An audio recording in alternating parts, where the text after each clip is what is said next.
This is the Wild Adventurers. This is Wild Adventure 100 and I am the Fort 14 and we're going to show you how to set a tent up.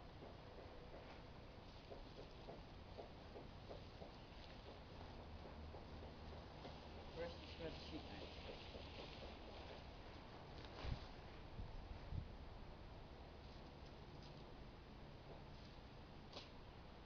I always do it. And you pick the four corners in first.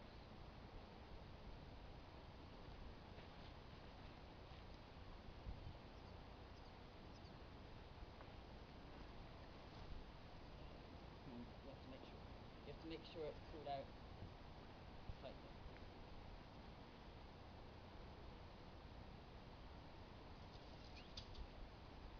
This is the most crucial part. Making sure that these are all here. Make sure you've got all your equipment before you start. As you open the tent, make sure you've got every part of the equipment you have, otherwise you're going to set the tent up. You start by putting the first lot of poles through the loops. Tents vary, to be honest, because some of them have a sleeve that goes through, some of them have a kind of flip system that works for some people. This is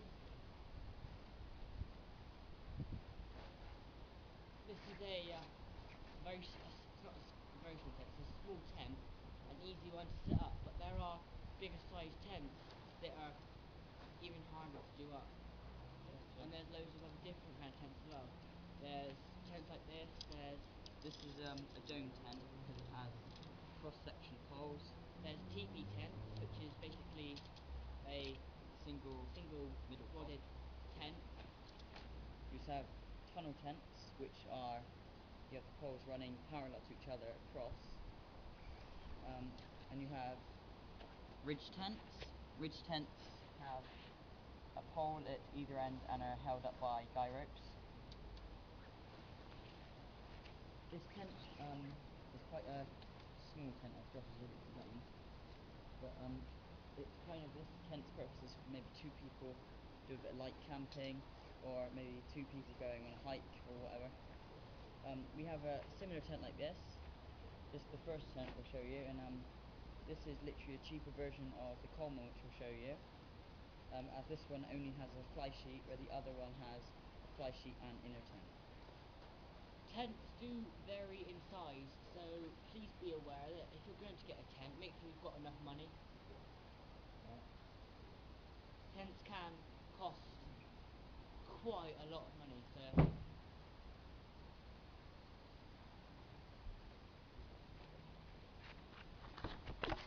as you can see with this tent, you have a stopper here, and that just simply slots into the hole. As you can see, we've put the tent up. I'll explain to you, you have the guy ropes here. They fold up like so, and this is to help with storage. On this tent, it has this kind of air mesh roof system. On a nice day you don't have to have this, but it's a nice idea to have it when it's raining. Looks like the storm clouds are coming over, so we're going to give this tent a good old try. It's a dome tent, as I may have explained. You can get dome tents, ridge tents, tunnel tents.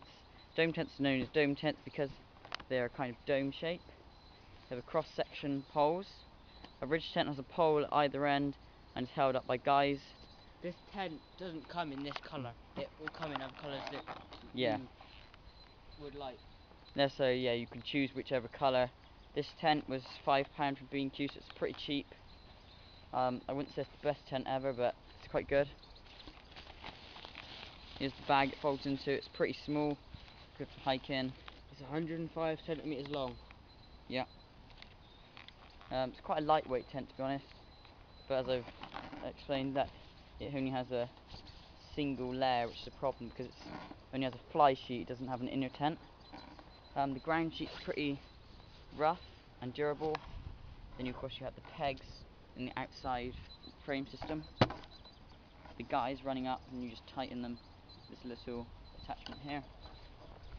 Then as we go to the doorway, Josh will explain why we have two doors here. Well, pretty explain this. This is a fly net. It's here to cover.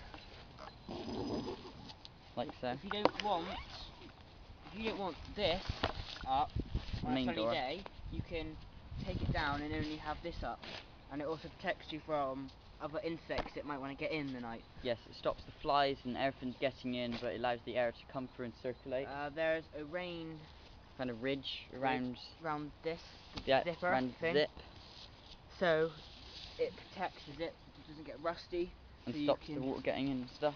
And then at night, you will do this up. There's the main door, which zips you're up nice and round. snug in your tent.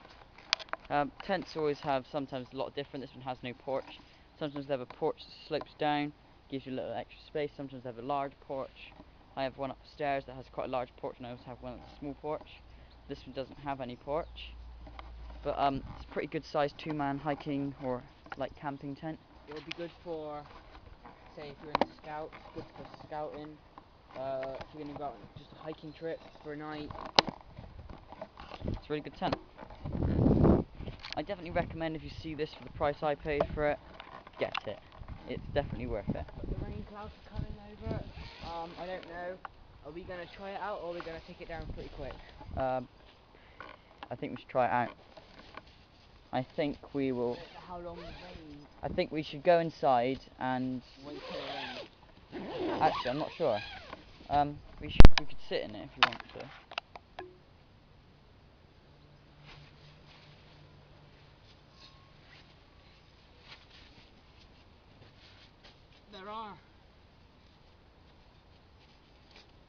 There are disadvantages to this type of tent. If you don't want your shoes in the tent, you're going to have to leave them outside, and then if it rains, it will get wet, your shoes will get wet, or some animals, I don't know, like foxes, if you're out in the wild, foxes or badgers or something, might nick your shoes. So this is quite a disadvantage, but it would be good if it had a porch, which it doesn't, but some will have porches. I'm just waiting for World Adventurer 100, otherwise known as Alex, to come back. We just had to put some stuff away.